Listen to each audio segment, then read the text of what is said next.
दोस्तों, हमारे हिंदू धर्म में ये मान्यता है कि मरने के बाद यमदूत मृतक की आत्मा को लेने आते हैं। यमदूत उस आत्मा को यमराज के पास ले जाते हैं और यमराज उसके कर्मों के आधार पर दंड देते हैं।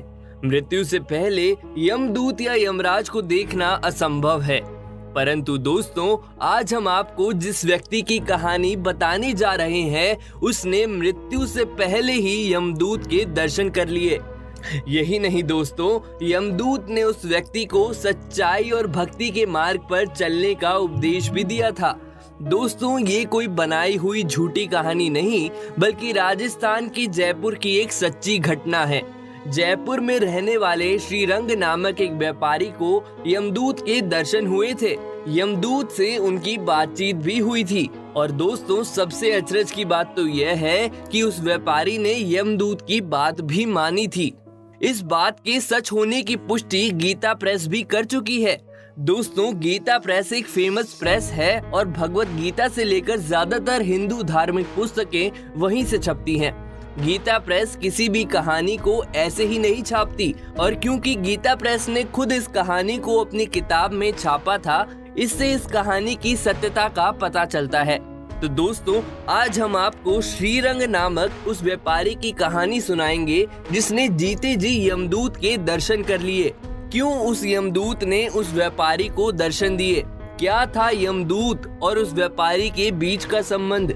आज हम आपको इस सत्य घटना के बारे में तथ्यों सहित बताएंगे और यह भी बताएंगे कि क्यों उस यमदूत ने यमलोक के नियम तोड़े। तो दोस्तों, वीडियो को अंत तक जरूर देखिएगा।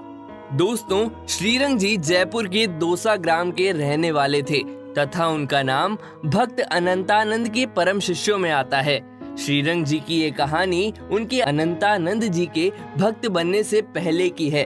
श्रीरंग जी एक ईमानदार व्यापारी थे तथा हमेशा भगवान की साधना में लीन रहते थे। श्रीरंग जी ने अपने जीवन में शायद ही कोई बुरा काम किया हो, परंतु उनका एक नौकर था जो उनकी तरह बिल्कुल नहीं था। उस नौकर ने अपने जीवन में सारे बुरे काम किए थे। कोई ऐसा बुरा काम नहीं होगा जो उससे बचा हो। एक दिन उस नौकर की मृत्यु हो गई और वह मरकर यमराज के पास गया। यमराज ने उसके पाप कर्मों को देखते हुए उसी अनुसार उसकी आत्मा को सजा दी।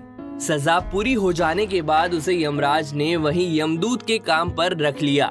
अब उसका काम आत्मा को शरीर से निकालकर यमराज तक लाना था। दोस्तों, बहुत दिनों तक वह यमराज के पास यमदूत बनकर काम करता रहा। तभी एक दिन उसे यमराज ने एक बंजारे की आत्मा लाने का आदेश दिया। वह बंजारा दौसा गांव का रहने वाला था। जब यमदूत उस बंजारे की आत्मा ले जाने के लिए दौसा गांव में गया, तब उसकी उस गांव से जुड़ी पुरानी यादें ताजा हो गई। उसे याद आया कि कैसे वो भी इसी गांव में रहता था और वहां सेठ श्रीरंग जी के पास नौकर का काम किया करता था। तभी उसने सेठ श्रीरंग जी से मिलने का सोचा और उनके पास चला गया। जब श्रीरंग जी ने उसे देखा तब वे चौंक उठे और उन्होंने कहा कि तुम तो मर गए थे। यह सुनकर उस यमदूत ने उत्तर दिया कि आपने बिल्कुल ठीक सुना है, मैं मर चुका हूँ और अब यमदूत का काम करता हूँ। पर मैंने सोचा कि जब तक मैं जीता रहा तब तक आपका ही नमक खाया, इसलिए मैं आपसे मिलने और आपको मौत के बाद का रहस्य बताने चला आया। उस यमदूत ने आगे कहा कि मृत्यु के बाद आपके द्वारा किए गए सत्कर्म ही आपके काम आते हैं, इसलिए अपना बाकी का जीवन ईश्वर की साधना में लगा दीजिए। इस समय भक्त अनंतानंद भगवान के सबसे बड़े भक्त हैं। अगर आप उनकी शरण में जाएंगे तो आपका कल्याण अवश्य होगा। उसके बाद वो यमदूत उस बंजारे की आत्मा लेने उसके घर चला गया और साथ में श्रीरंग जी को भी ले आया। उस वक्त बंजारा अपनी गाय को चारा खिला रहा था। तभी यमदूत की माया से उस गाय ने अपना सींग बंजारे के पेट में दे मारा और बंजारे की मृत्यु हो गई।